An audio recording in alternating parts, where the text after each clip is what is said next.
Want to find your seat for the event of your choice but can't get one that fits your desire or your budget? Well, my friends, SeatGeek has you covered. SeatGeek is the official sponsor of the Snake Sports Talk Show.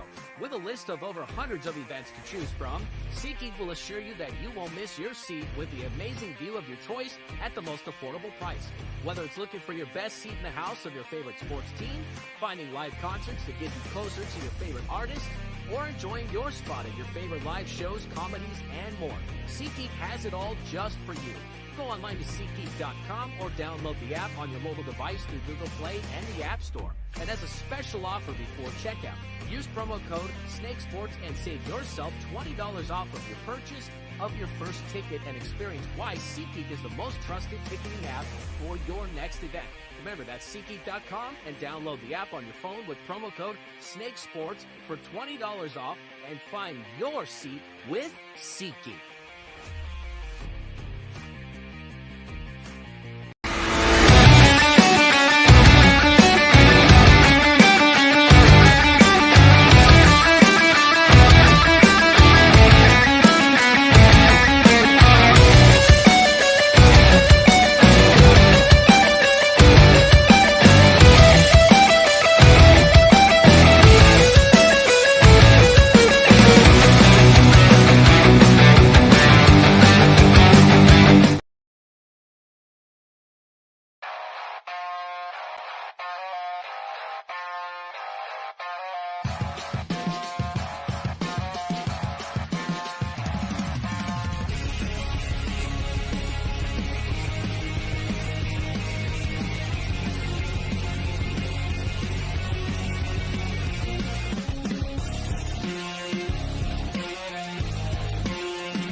And now, broadcasting live from Las Vegas, the Snake Sports Talk Show with Jake Silva starts now.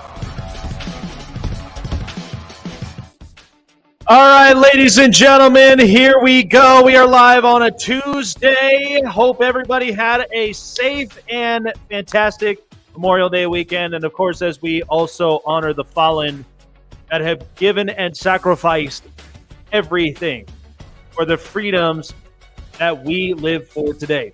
This is the Snake Sports Talk Show, wherever and however you may be watching and listening. Thanks for making us part of your fantastic evening.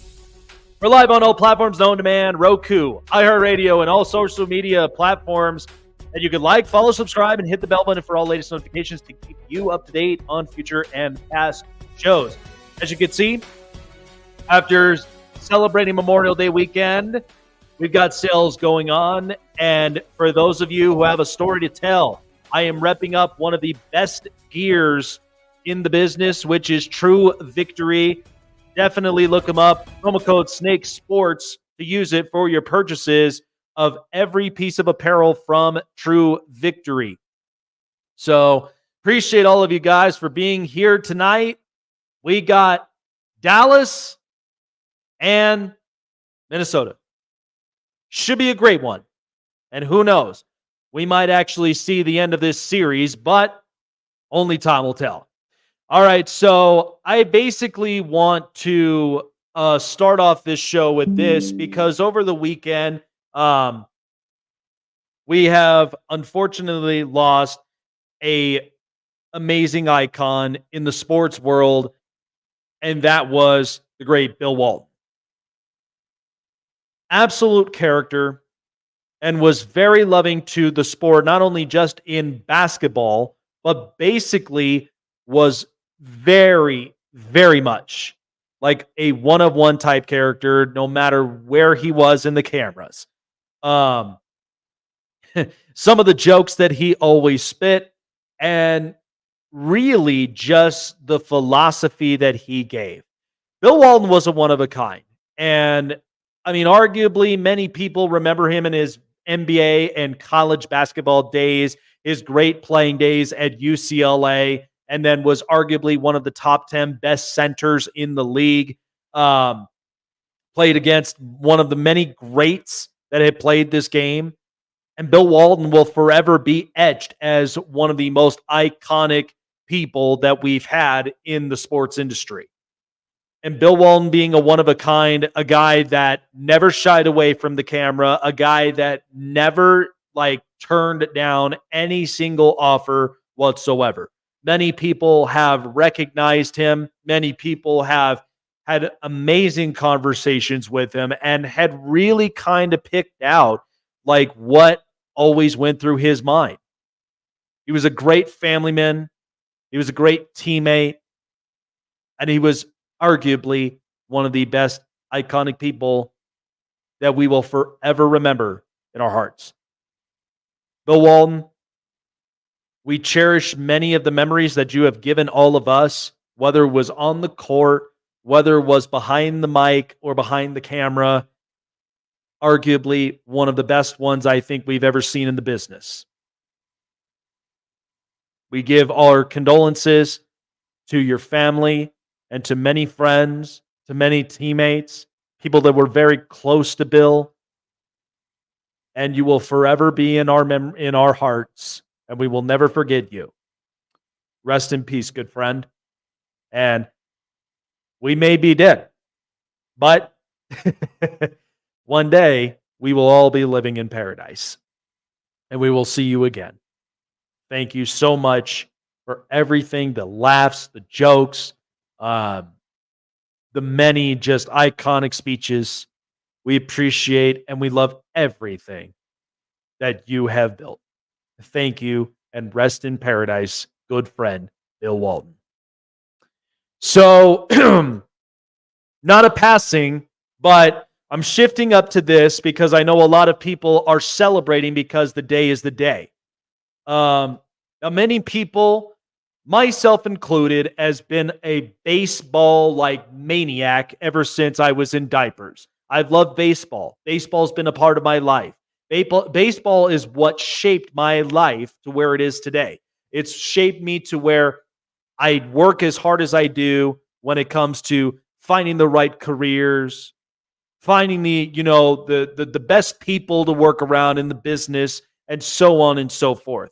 Baseball shaped my life, and life always seems to throw curveballs.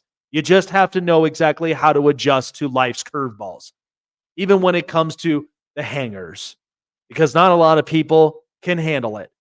But the thing is, the more you work, the more you adjust, the more you try, eventually you will. Eventually, your moment will come. But in the baseball world, we're all excited and happy for one reason, and that is because longtime umpire and arguably one of the most controversial umpires that I think we've seen in the business now is officially retiring from Major League Baseball, and thank God. Angel Hernandez has announced that he is retiring from being a Major League Baseball umpire for a long amount of years. Listen, a lot of people and people that understand baseball, baseball's never perfect. Umpiring and refereeing is never perfect in the world of sports. It's not.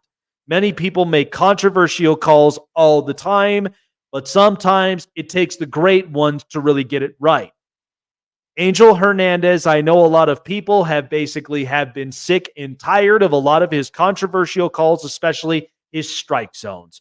Once the percentages started to go down and he started to call way outside pitches, way inside pitches, way down low pitches, however that he basically controlled the game, that was where it was going to be. That's how controversial Angel Hernandez pretty much was in the world of baseball. Many people have arguably despised having him as an umpire. Many people, there have been many respects early on in his umpiring career, but it was time. It was time to hang up the cleats. My personal opinion, I felt like there was something that was basically forced on the table. Now, I'm not going to get deep into details what may have happened because honestly, I'm not there behind closed doors having that conversation between the PA, Major League Baseball, the commissioner, and not to mention the umpires union. I'm not in those conversations, but I have a feeling something was basically forced. And you know what? Maybe so. Maybe they started to see the ratings had gone down. Maybe because there's more controversial calls than there should be. And it's what forced Major League Baseball's hand. Because in the end, Angel Hernandez is not making 110% of his calls. He's not. And so, inarguably, I've been seeing this for years and years and years on end.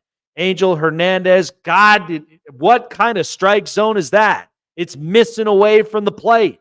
Or how could you call an inside the knees pitch and all the rest of it when it clearly almost looks like it's close to hitting him? I've heard it all. I've heard every single controversial call. I've heard every single kind of commotion. I've heard it all. Many people, many batters, like many players who have been playing in Major League Baseball, all understand how Angel Hernandez literally controls the game. We know that. Now, we're not saying it's quote unquote fixated, but it's basically controlled because mostly, however, umpires basically control the morale of the game is normally what's told how the game's going to end. And I know that right off the bat. Is this Angel Hernandez universally accepted or just thought among fans of certain teams? No, this is basically just fans of all Major League Baseball teams. I mean, this is a happy day for a lot of baseball fans because now we can start to get the right controversial calls. And listen, many umpires that I have watched, Jim Joyce, you guys remember the out call that apparently was never called in that potential perfect game for Armando Galarraga against the Cleveland Indians at that time for the Detroit Tigers? Oh, it was the most horrific and crucial call. Many people were just astounded. Or remember when we had oh good Lord, it's spacing out his name, but basically his last name was West. Remember when we had that umpire, and sometimes he's not afraid to basically put himself in the middle of controversial calls? Yeah, we had that. And Angel Hernandez, when it came to his strike zones, everybody got pissed. I mean, I think the latest, what really did it, and I think it might have been in that Phillies game, when you watch Kyle Schwarber, like, just slamming his bat down, slamming his helmet down, knowing how atrocious and how horrible that the box was for Angel Hernandez. I think that's what did it. Now, the only one that we basically would have to deal with, hopefully he gets his act up right, is CB Buckner. Look, I am not for bashing and canning the umpires. I'm not. Because umpires and referees don't make the calls 110% of the time. They're human beings. They make mistakes. But when you've carried on a long enough contract like this with Angel Hernandez, knowing how much the percentages have started to deplete and drop, that's what's scary and horrifying. And it's what drove many Major League Baseball fans nuts. It didn't even matter who was calling. It didn't even matter who was playing that night. All you knew was Angel Hernandez. He's right behind the plate. And you're like, oh, brother, here we go. It's not going to be one of those games. Listen, I know many people are fighting for the robotic strike zones. And I think once this has happened, I think the part in this is that the percentages started to go down when it came to accurate calls that's pushing for robotic strike zones to eventually hit Major League Baseball at some point soon. But I think this was kind of the end of the deed. This is what kind of forced their hand and initially say, we cannot take this anymore. Our numbers are going down. Many of the umpires have made more mistakes than we normally have seen. This is not good. This is not quality baseball. This is not good for baseball. I mean, you got to have the right umpires. And normally a lot of umpires, they go through schooling. They go through teachings. They go exactly of where the strike zone is, how you call it, how you manage the games, especially when it's a heated conversation. I mean, that's initially what it is. I've seen it before. I've seen heated debates. I've seen heated conversations. I mean, good Lord, how many times have we watched Lou Piniella literally throw things because of a crucial call. All it takes is standing your ground, standing exactly your call amongst it, no matter whether it was the greatest call that was ever made, that you know the umpire was right, or it was a call that was the most atrocious that should have never have even been called in the first place, regardless if you've got replays. So it's a happy day for baseball fans. We can all kind of breathe now. And hopefully now Major League Baseball can get back on track when it comes to accurate umpiring calls, accuracy when it comes to proving and explaining and understanding situations. Because I'm watching umpires getting tossed more often. I'm seeing horrific calls being called more often. And I'm like, this is not how baseball's supposed to be. I know the morale of the game has never changed, and I'm fine with that. I love this for the morale of the game, because sometimes you gotta end up blowing a little steam. Sometimes you gotta basically vent, but not as horrific as this. So I just think in the end, baseball's in good hands, and you got to get these umpires right. We got to end up getting some new breeds, new looks, and hopefully we'll get the right umpires that can make this right. I mean, I'm fine with robotic strike zones, but I would very much keep the morale of the game. But you've got to have better umpires than this. So, what a day. Sorry that it had to be bittersweet, folks. I mean, we started the show basically remembering the great Bill Walton, and then all of a sudden we start celebrating of, Angel Hernandez finally retiring. Listen, I got some sun over the weekend, all right? I'm pretty much crisp. I'm crisp, laying over there. Pool's finally open. Got some sun. Absolutely love it. But to answering a question, new updates on the A's to Vegas. Well, it is happening. I mean, this is the last season now for the A's in Oakland. They're going to be moving to Sacramento for now, but the stadium will be built in 2028. That's the whole deal. But for now, they're no longer going to be playing in Oakland after this season. The next potentially 2 seasons, they will be in Sacramento. So that's kind of the talk right now. Still be an A's fan, but June 17th, I'll be out there in Coors Field watching the Rockies and the Dodgers. Wife and I got great tickets, so I'll be able to see Shohei Ohtani up in person myself.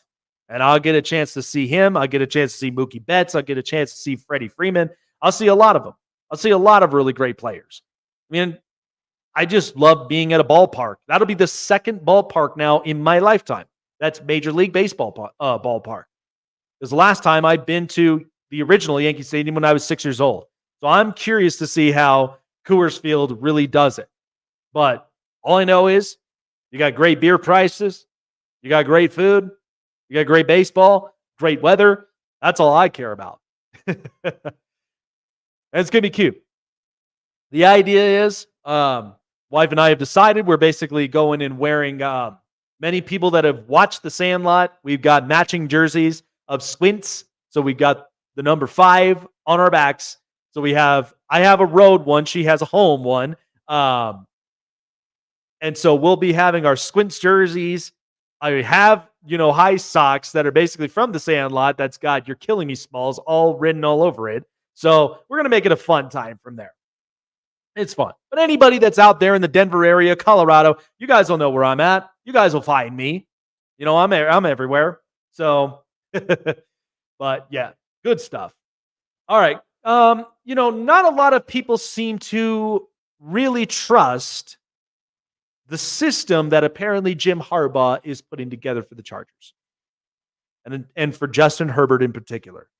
But you know what?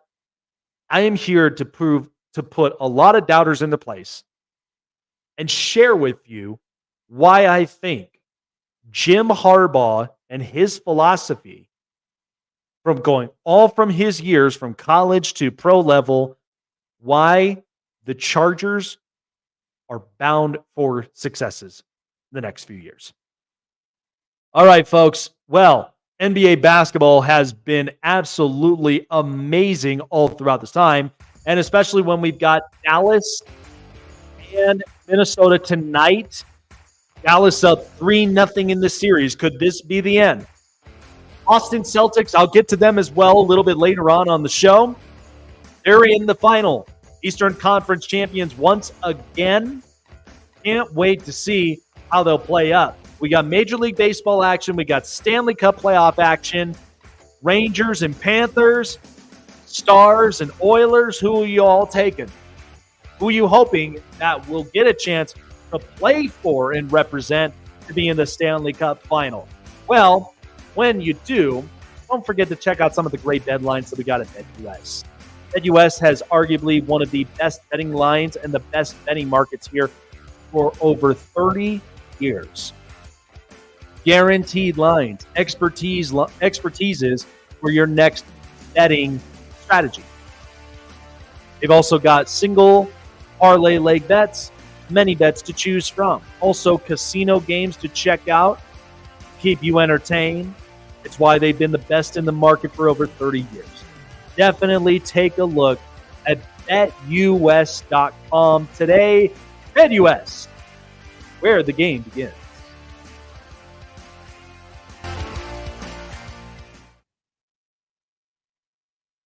Listen up, sports fans. Your favorite sportsbook, BetUS.com, is back for our 28th year of NFL action. With the industry's biggest sign-up bonus of up to 200%, BetUS offers our members the opportunity to cash in on all your favorite sports, including NFL, NBA, MLB, and more. We've also got hundreds of new casino games, including the coolest new European slots, and our live dealers are waiting for you at the table. Sign up at BetUS.com today to get into the action. BetUS, where the game begins. Looking for a show with the best takes and opinions? Want a show with the best coverage around the world of sports? Jam-packed with an all-star interview lineup? Then the best place to find it all, sports and entertainment, is right here. Join Jake Silva on the Snake Sports Talk Show, presented by SeatGeek and BetUS. Weeknights at 8 p.m. Eastern, 5 Pacific on Sports Wave Network. Snake Sports Talk Show is sponsored by Muscle Tech, with hundreds of supplements and vitamins to choose from, all packed with 100% all-natural proven ingredients. You can be sure that Muscle Tech will give you the edge and the boost to train and look like your fit and healthy best, whatever your goals are. Try Muscle Tech today and use promo code SNAKESPORTS to save 30% off your purchases.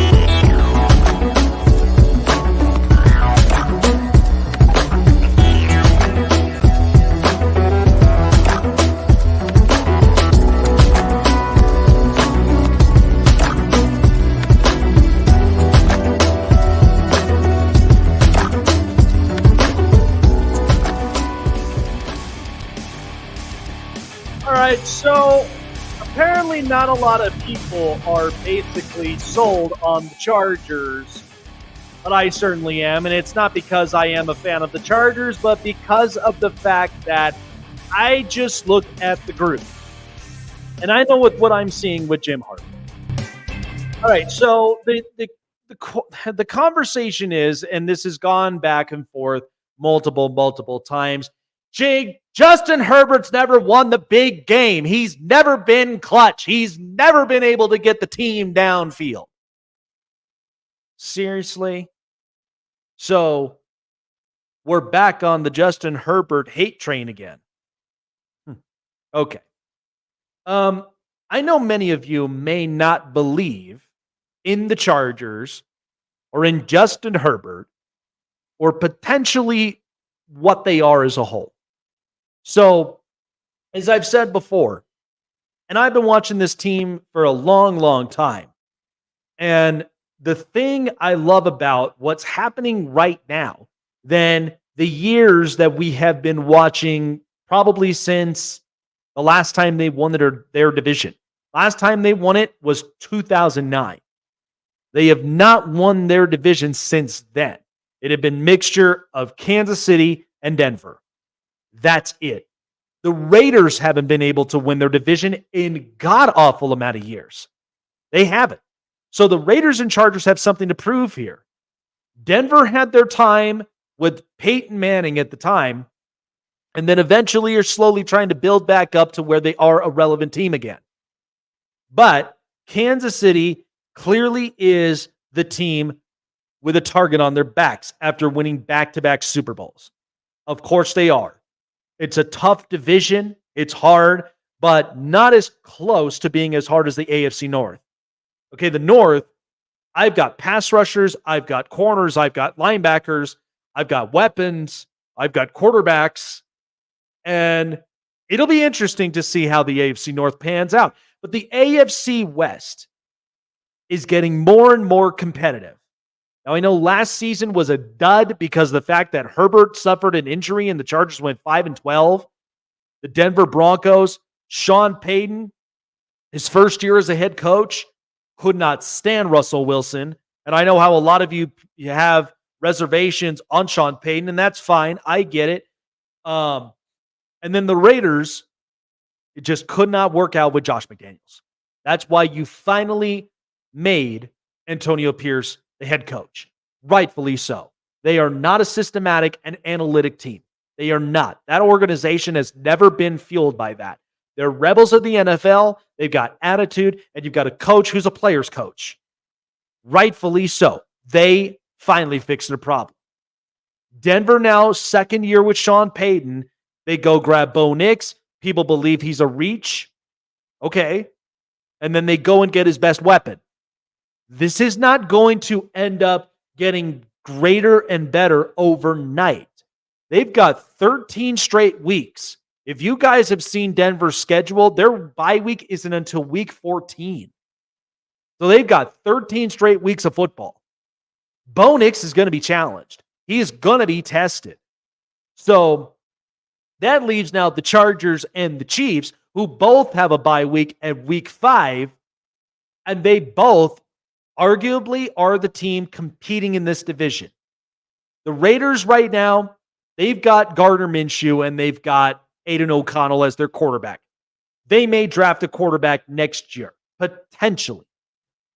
And then this whole thing with how they're trying to fix up and shake up after the mistakes they made by trading and paying Russell Wilson early and now having to deal with this cap hit and then losing a bunch of defensive players, they are trying to fix and they're trying to rejuvenate what they came off of last season. So Sean Payton, I believe, is in a good, but he's not in a great scenario. Okay, he's in a good enough one because at the very least, he can make this right. But people that doubt the Chargers very heavily, understand something. Justin Herbert is the most consistent quarterback, like currently in the NFL. Consistent. I'm getting accurate throws, 15 yards plus. I'm getting deep ball throws that are probably over 25 yards plus. And he's also somebody that is capable of making the throws. He is. So many people that doubt Justin Herbert's talent and doubts exactly trying to march the Chargers into the best field position. Like, you think it's his fault that the coaches that he previously had were absolute duds? Maybe one of them they didn't really give like a fair chance, even though we loved his offensive coordinator, you know? But then the one that absolutely looked completely off his skis, looked lost, and then eventually lost his job. Should have lost it in that collapse against Jacksonville. But let me enlighten you and ensure you on this product. Jim Harbaugh and Joe Ortiz. What have they basically done all throughout this offseason to come to the point with where they are right now in OTAs? They have addressed many of their issues. Their issue was the cap hit. The cap hit was an issue. Yeah. They were about close to $60 million over the cap, if not more. Joe Ortiz basically shredded that down. So that's a check. Number 2 is they also brought in quality starters that fit Jim Harbaugh and Greg Roman's system, even Jesse Minters. They brought in J.K. Dobbins, Gus Edwards, DJ Chark, Poona Ford, Bud Dupree, Christian Fulton, Will Dissly, and Hayden Hurst. They may not be sexy names for you that can move an offense, but these are quality veterans that can move a locker room. Very different than just proving a lot that's up and out there on the field.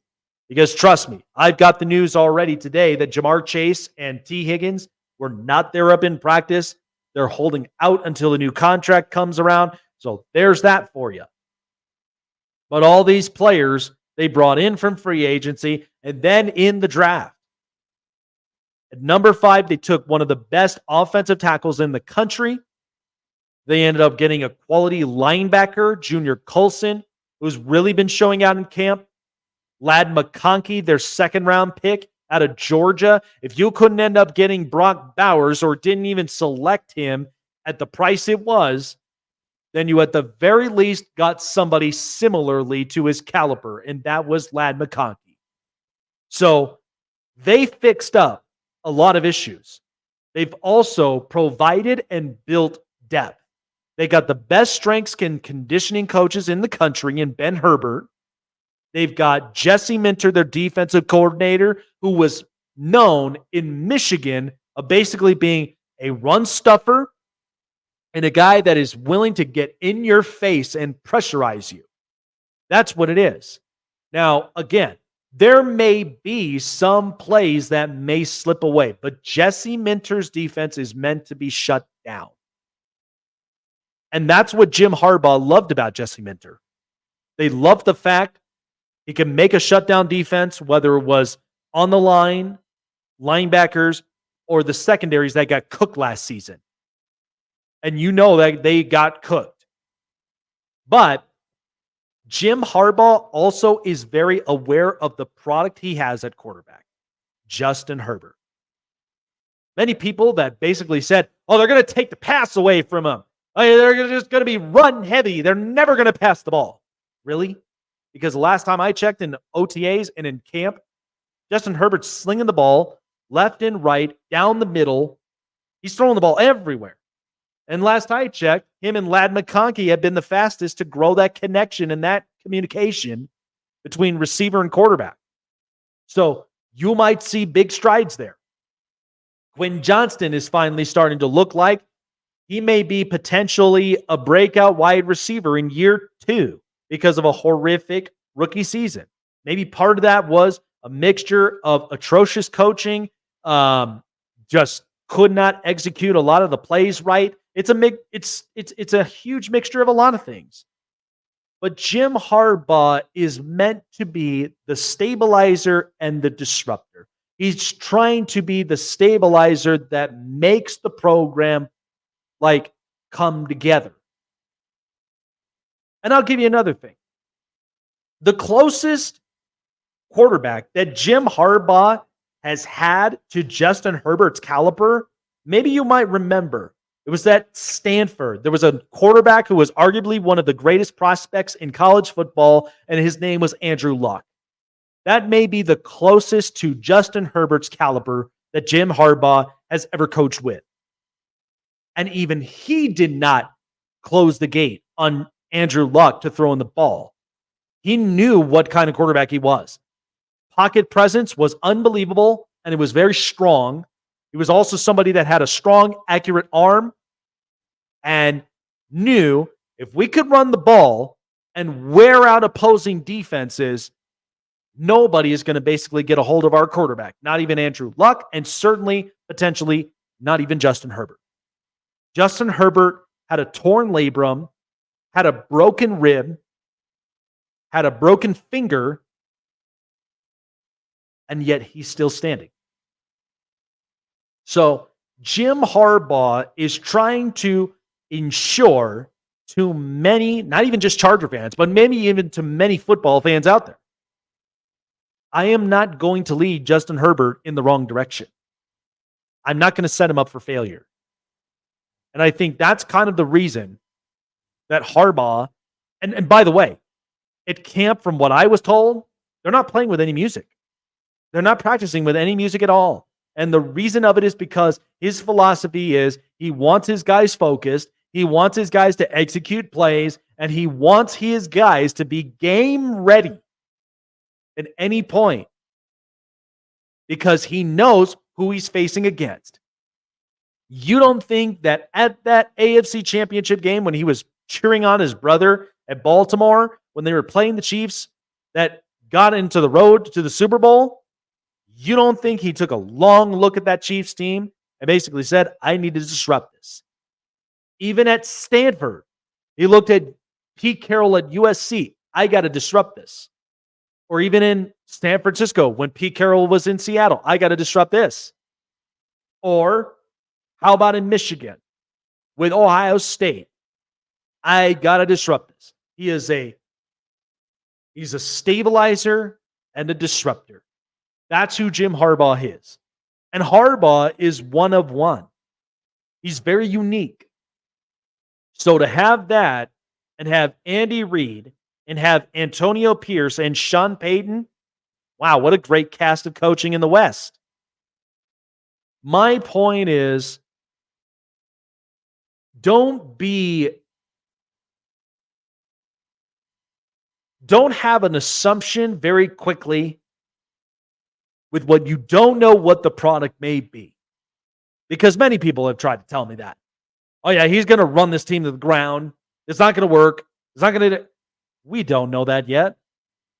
They've got the fourth easiest schedule in the league. And Justin Herbert, by the way, in his starts, you know what he's comparable to? Peyton Manning. Go look. Don't believe me? He's got more passing touchdowns than Peyton. He's got a better completion percentage than Peyton. He's thrown for much more yards than Peyton. But the only difference was Peyton got the coach, Tony Dungy. Because at that time, that was when he had Jim Mora, and he had a different owner at the time, and they finally gave Peyton Manning a coach. And a coach that for a long time set a great track record and got them a Super Bowl. If you don't think Justin Herbert has a similarity of that kind of journey road that could get him potentially to there, you must not be paying attention. I'm not saying Jim Harbaugh is immediately the savior of this franchise, but he is going to make them such a scary product that nobody is going to basically face off against. And he's got people in the building from a Baltimore resume from Joe Ortiz, because watching the general manager and watching everybody in that front office in that organization, they all have seen this. They are building attitude. They are building consistency in production. And they are building this pathway for Justin Herbert to succeed. So don't be fooled. And don't automatically assume. Because here's the thing. We don't know what could potentially happen. But I'll just say this. They will not be a team to basically tamper with in 2024. Time now for the news.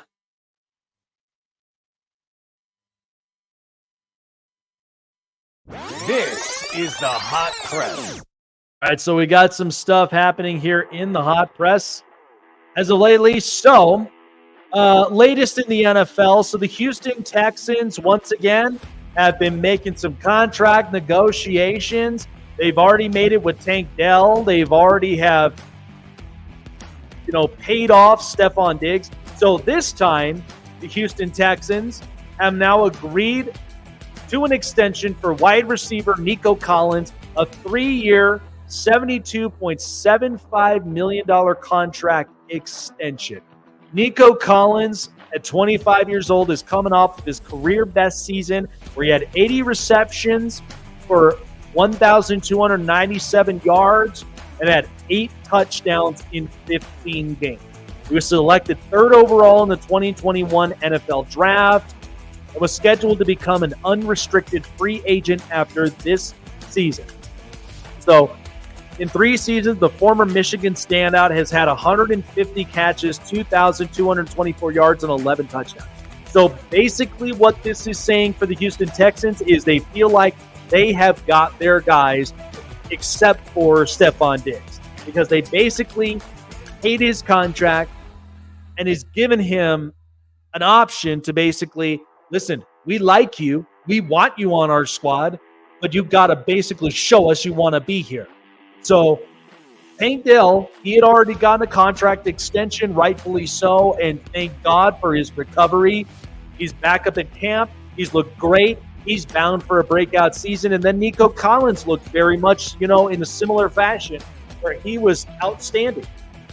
So I think what Nick Caserio and many people in this organization believe is that, look, this is our standing squad.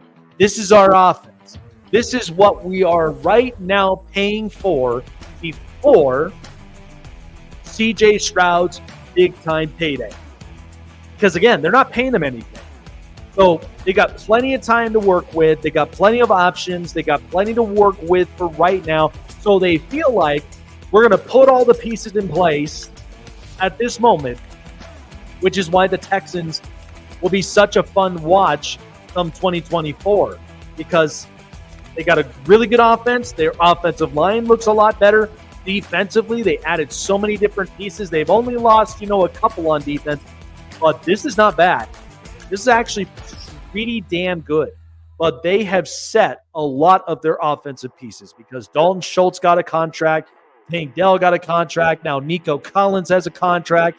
So multiple guys are getting paid up on their contracts, but they are essentially saying to themselves that these are our guys. These are the guys that is going to be a huge problem, and not only just in the AFC South, but in the AFC as a whole. So I like it. So, David Stearns, the president of baseball operations for the New York Mets, as we're shifting over, basically said today that he will continue to practice patience before deciding whether to keep the roster intact for a postseason push or trade veterans at the July 30th deadline. So the Mets have not been playing really good baseball now for the last couple of weeks. And as of right now, the Mets, as they enter today's doubleheader against the Dodgers, with a 22-30 record, they're 14.5 games behind the first place Philadelphia Phillies in the East, and they are 4.5 games from the third NL wildcard spot. Now, I know it's early, and we're almost getting ready to go into the month of June. But they've lost the last 10 of their past 13 games. They were 11-22 since Francisco Alvarez, their catcher, tore a ligament on his left thumb last month. And all of that, despite carrying the most expensive payroll in Major League Baseball at over $300 million. So, Stearns basically came out and said, generally, the trade deadline becomes the inflection point in the season. And we got plenty of time before that. We haven't played like a playoff team, and I think that's the reality of how we've played here through the first 50 games. That doesn't mean we won't, but we've got to show it, and I think we have a group of players that is very committed to that goal, that is determined to play better, but until we show it, it's a reasonable question. I don't know, man. I mean, in the first 50 games, the Mets have just been I mean, this has just been absolutely embarrassing and atrocious. And like I said, I mean, when you look at the Jets and you look at the Mets and you look at a couple of teams like in the New York area that you already know have just kind of built themselves to be a dumpster fire, I mean, this is not good. And the Mets for a long time have been trying to get back to themselves since they were in the World Series in 2015. They haven't looked like that. They've kind of become a shell of themselves. It has not really looked as well as people hoped. But, yeah, this is not good. And I think, honestly, the Mets, if they don't get this right, they're going to once again be looking in the rearview mirror once again, and they're not going to be like, this is not going to be a fun ride at all. Steve Cohen and David Stearns, like, they really, really have to sit down and think about this, because carrying the highest payroll and being one of the most atrocious teams in baseball right now just doesn't sit well with a lot of people. So, I mean, you've got the Rockies who won 6 straight games. You've got the A's that are basically right now, they're holding on, but, I mean, but they're still playing quality baseball. But the point is that you've got to basically show us something that is going to guarantee us a little bit here and there.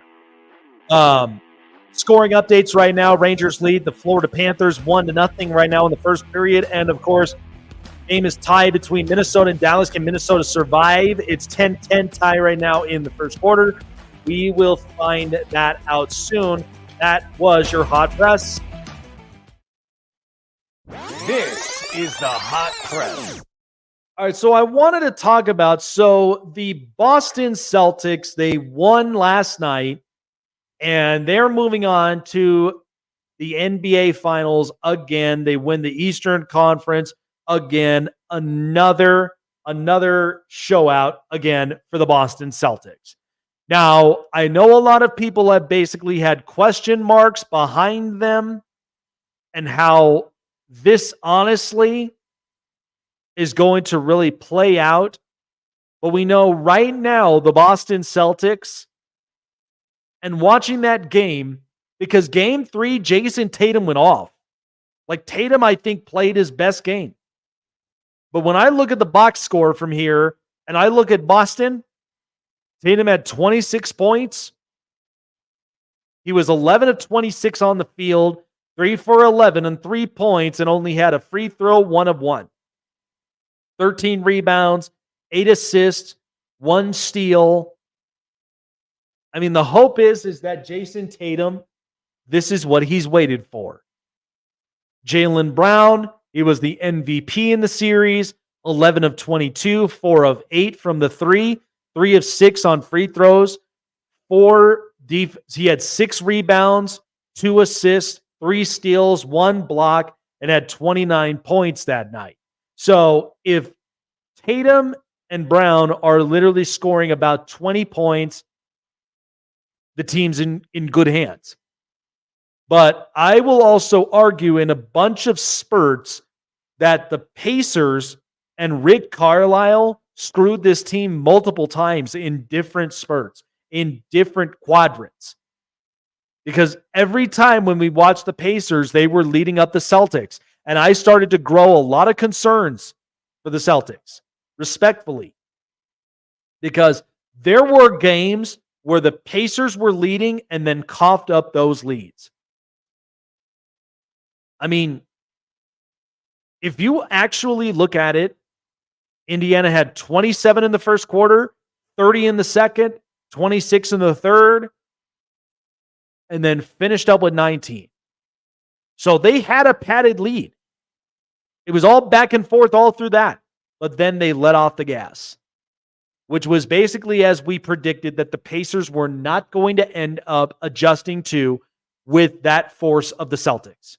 I'm not taking anything away from Boston at all whatsoever. I think Boston's a really good team, but it's just weird because Boston, will they win a title with this group? With Brown and Tatum?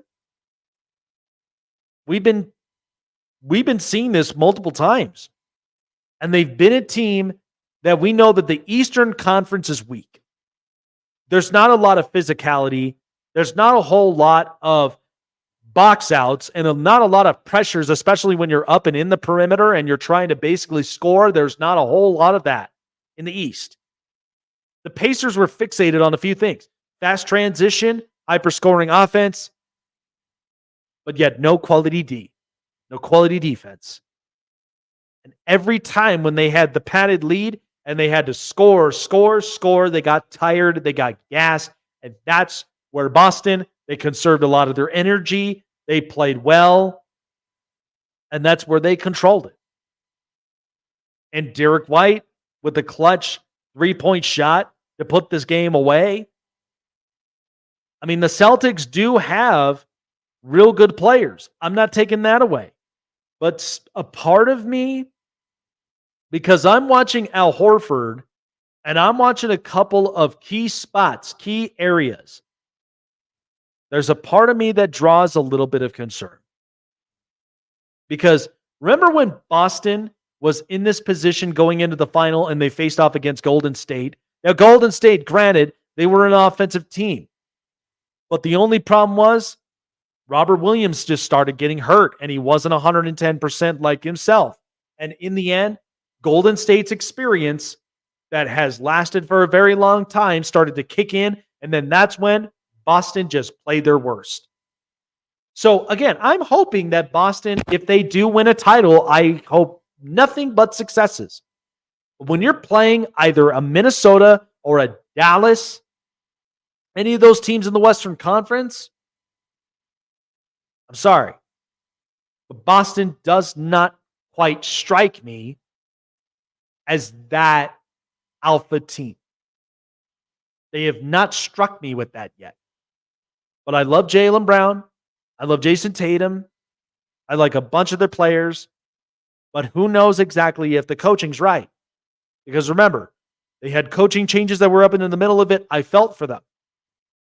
But in the end, you've got to get over this hump. Will they be able to do that when they're in the final now? Who knows? It's a possibility. But my hope is, I just hope that it's going to be a great series through and through. Because right now, Minnesota is on thin ice. Because right now, Dallas has led the series 3-0. If we'd gotten a sweep all through the conference championships, yeah, that would have been a dud. That would have been an absolute boring fest. Because I knew what I was getting with Boston against Indiana. But then when you watch like Anthony Edwards and the rest of them like go down as hard as they are right now, because you let this game go to a game 7. Kyrie Irving, by the way, has had his 14-0 with shutting down games.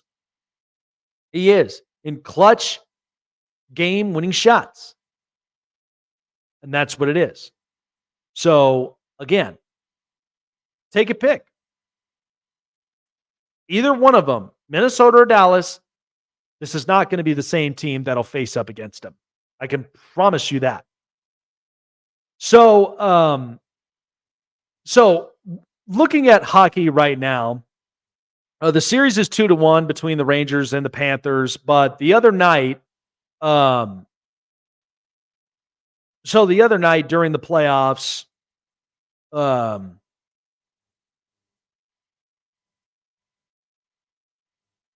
as I kind of bring it up,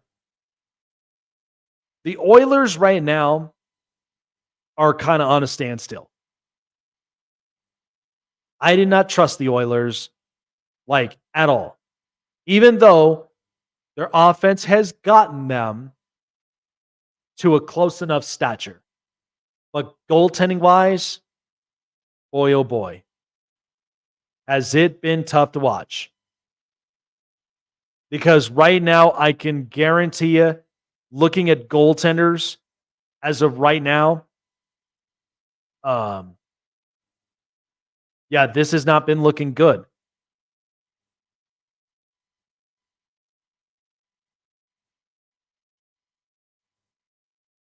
Because as I look at the leaders and I look at goaltending, their goaltending, Stuart Skinner, is 16th amongst all goalies in the playoffs. 16. With a goals against average of 276 and his record 8-5. That's what scares me about Edmonton's goaltending situation.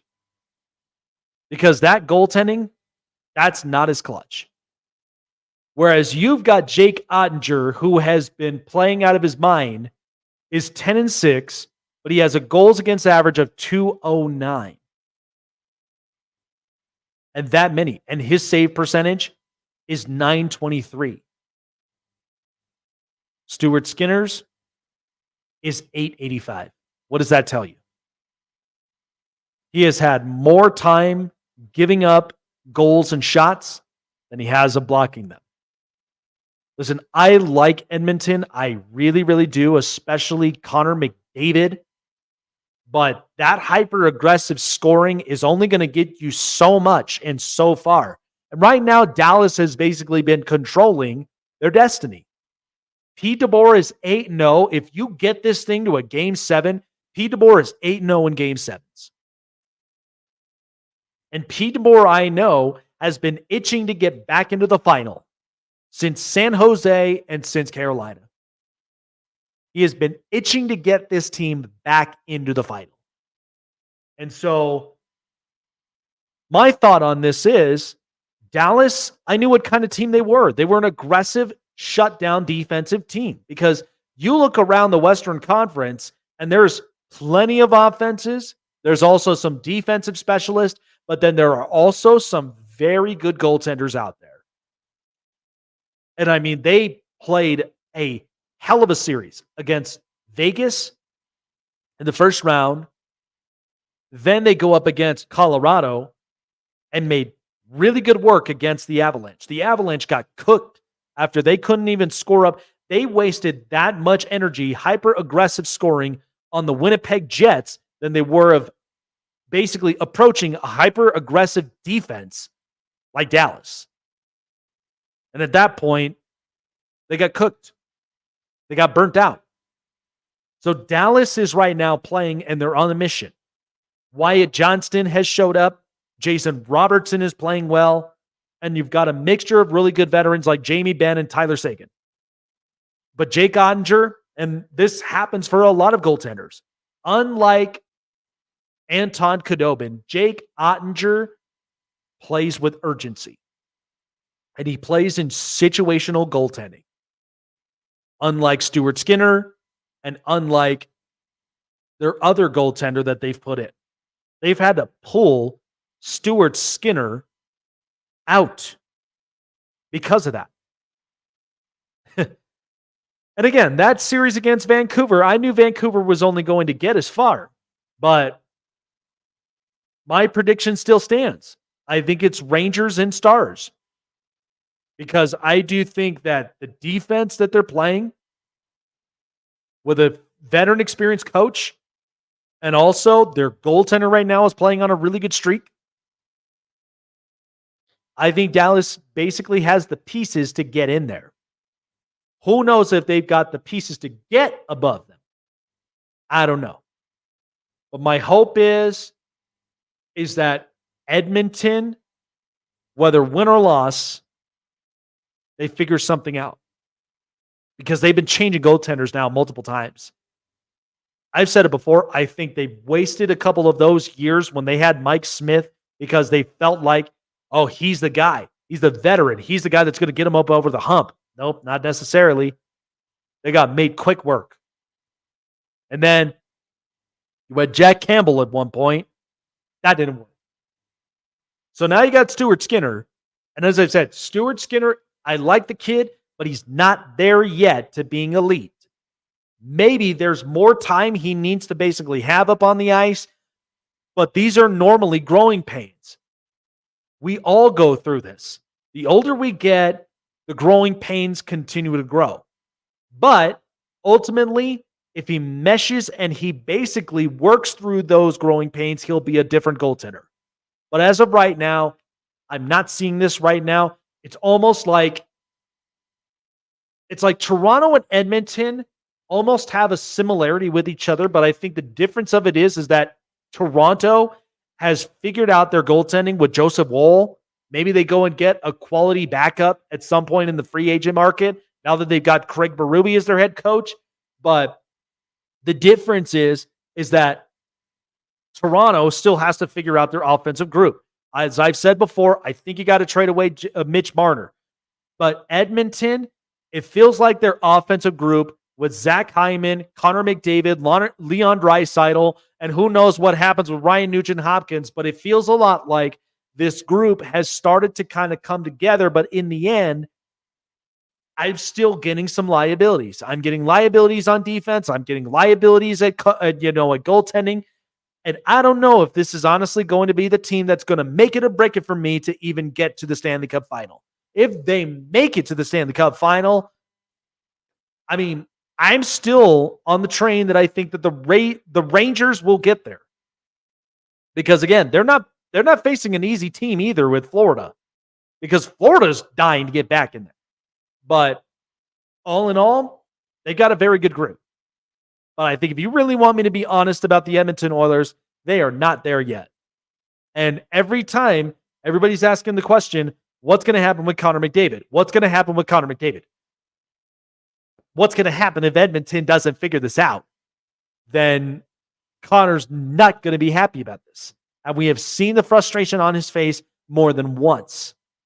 But if you don't figure this out and you don't get it to the point, because again, like we remember the years when Edmonton, when they had Mark Messier, they had Wayne Gretzky, Paul Coffey, and then they had Grant Furr. And yet they had to get past that New York Islanders team that was a 4 straight Stanley Cup champions. 4 straight. They had to get past that. And even that wasn't easy. It was much like MJ and the Bulls with Scottie Pippen and when it came to the Detroit Bad Boys. They could not get past the Pistons. That's why they needed each other. But then once everything finally started to come together and mesh and they started to get the right pieces, Edmonton finally became champions. And that was a golden moment for Wayne Gretzky. Who knows if this could be a golden moment for Connor McDavid? I hope so, because that's another major sport icon that I hope finally gets over the hump. And if he does, then we all can feel happy. Well, and to be totally honest with you, I'm just hoping that Mike Trout eventually wins a World Series by that point if Connor McDavid wins a Stanley Cup final. That would be my hope. But again, we can all hope and we can all dream. But I just think that right now, the Edmonton Oilers, I'm honest with them, the goaltending and the defense has been suspect. I don't know what you got to do to make this work, but I mean, the Dallas Stars, they outplayed you in multiple areas.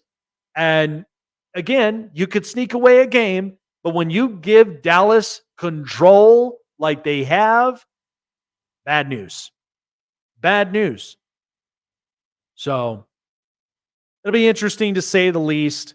But again, I'm hoping that they do right with Connor McDavid at the end of this day, but it should be something well worth looking into. All right, folks. Well, that's going to do it here for me up on the show. We've got many, many interviews along the horizon coming up soon here on the show. But that's why you guys got to like, got to follow, got to subscribe, and hit the bell button to keep you up to date. Get those notifications so you don't miss an interview. You don't miss a take. You don't miss whatever news we might have going on in the world of sports. Sponsored by BetUS. Go online today. Place your bets up with the best betting lines in 30 years at BetUS.com. BetUS, where the game begins. And on SeatGeek as well. Find your best seat at the most affordable price at SeatGeek.com. Mobile device, Google Play, in the App Store. Snake Sports for $20 off of your first purchase of your first ticket. I'm out of here, folks. Got some much-needed sun, but definitely got to rest up from here. Appreciate all of you guys for being here up onto the show. Live here up on Roku, iHeartRadio, and all social media platforms. Jake Silva signing off, and we will see you guys in the next edition of the Snake Sports Talk Show. See you later, guys.